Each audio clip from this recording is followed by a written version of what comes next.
নমস্কার। হাবড়া বিধানসভায় এবার ভারতীয় জনতা পার্টির প্রার্থী দেবদাস মণ্ডল মহাশয়। আপনাদের সবাইকে অনুরোধ করব, হাবড়া বিধানসভায় ভারতীয় জনতা পার্টির প্রতীক পদ্মফুল চিহ্নে ৪ নম্বর বোতাম টিপ দিয়ে দেবদাস মণ্ডল মহাশয়কে জয়ী করুন। আগামী ৫টা বছর আমরা দেবদাস মণ্ডল মহাশয়ের হাত ধরে এগিয়ে যেতে চাই। হাবড়ায় বহুবিধ সমস্যার মাঝখানেও আমরা আশা করছি আমাদের এবারের প্রার্থী দেবদাস মণ্ডল মহাশয় ওনার সর্বশক্তি প্রয়োগ করে চেষ্টা করবেন আমাদের সমস্যাগুলোর সমাধান।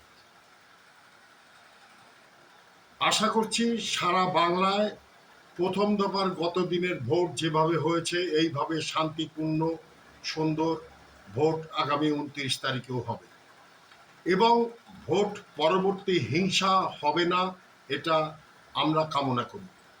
কারণ রাজনৈতিক নেতারা কাচের ঘরে ঠান্ডা আবহাওয়ায় বসে তারা আপনার আমার মতন সাধারণ নাগরিককে উস্কে দেয়, যার পরিণাম আপনার আমার ঘরের ছেলেরা ভাই ভাই লড়াই করে, তারা খুনোখুনি করে আর লাভ লোটে সেই শবদেহ নিয়ে রাজনীতি করে, ব্যবসা করে এই রাজনৈতিক নেতারা। তাই প্রত্যেকটি ভাই, প্রত্যেকটি বোন, প্রত্যেকটি পরিবারের কাছে একটাই অনুরোধ, আপনার পরিবারকে সতর্ক রাখুন, কোনো রাজনৈতিক উস্কানিমূলক মন্তব্যে নাক গলাবেন না, কোনো রকম অসামাজিক কাজে লিপ্ত হবেন না। কারণ এবার ভোটে যে কড়াকড়ি দেখছি সেই টিএন সেশনের পরে এই দ্বিতীয়বার দেখছি এত সুন্দর নির্বাচন কমিশনের তাদের প্রয়োগ পদ্ধতি। আমার দেখা আজ অবধি নির্বাচনে এত শান্তিপূর্ণ ভোট এর আগে আমি দেখি।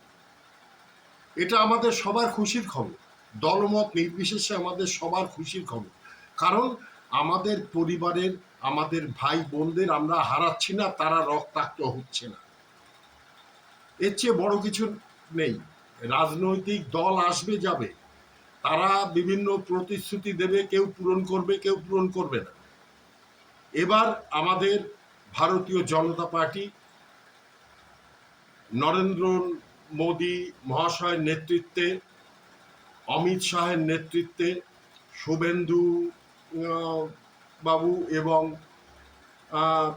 আমাদের যে রাজনৈতিক কর্মকর্তারা তাদের নেতৃত্বে আমরা যে সংকল্পপত্র প্রকাশ করেছি তাতে আমরা জানিয়েছি আমরা যে মা বোনেরা ১,৫০০ টাকা করে লক্ষ্মী ভাণ্ডার পাচ্ছেন ওইটাই তারা পাবেন ৩,০০০ টাকা।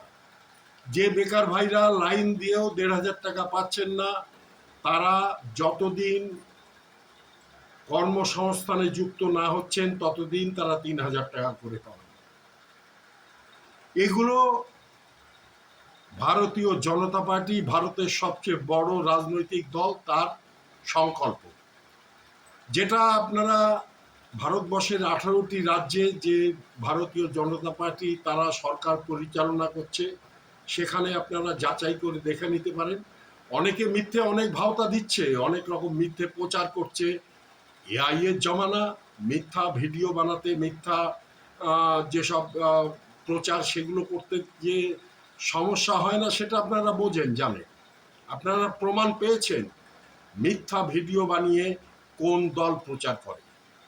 আমরা বসিরহাট কাণ্ডে দেখেছি এই তৃণমূল আইপ্যাক তারা মিথ্যা ভিডিও তৈরি করে প্রচার করেছে।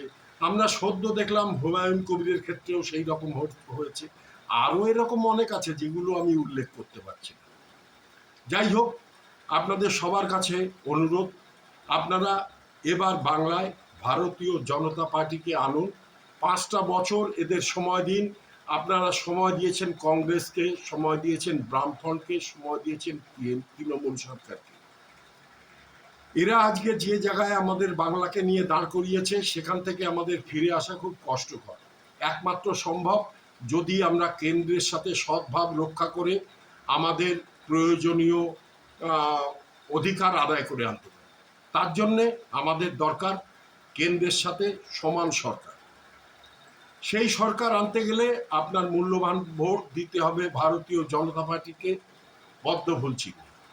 সারা বাংলায় এবার পদ্মফুল চিহ্নে ভোট দিয়ে সারা বাংলায় বিজেপি প্রার্থীদের জয় করুন এবং আগামী 5 বছর একটা সুন্দর বাংলাকে তৈরি করতে সহযোগিতা করুন।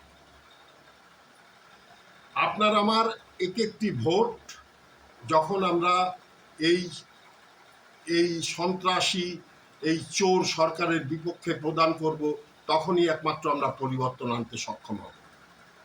উত্তরবঙ্গ গতকাল দেখিয়ে দিয়েছে, তার সাথে মালদা, মুর্শিদাবাদ, মেদিনীপুর এরাও দেখিয়েছে।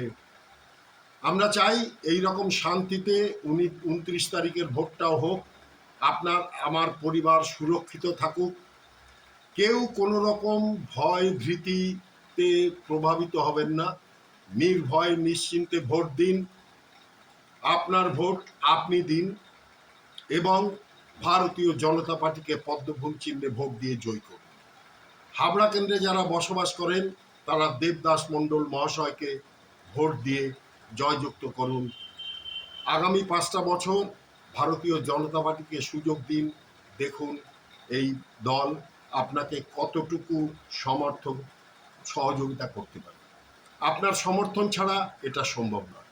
তাই আপনাদের আবার অনুরোধ করছি, পদ্মফুল চিহ্নে সর্বত্র ভারতীয় জনতা পার্টিকে ভোট দান করে জয়যুক্ত করুন। ভারত মাতা কি জয়, জয় শ্রীরাম।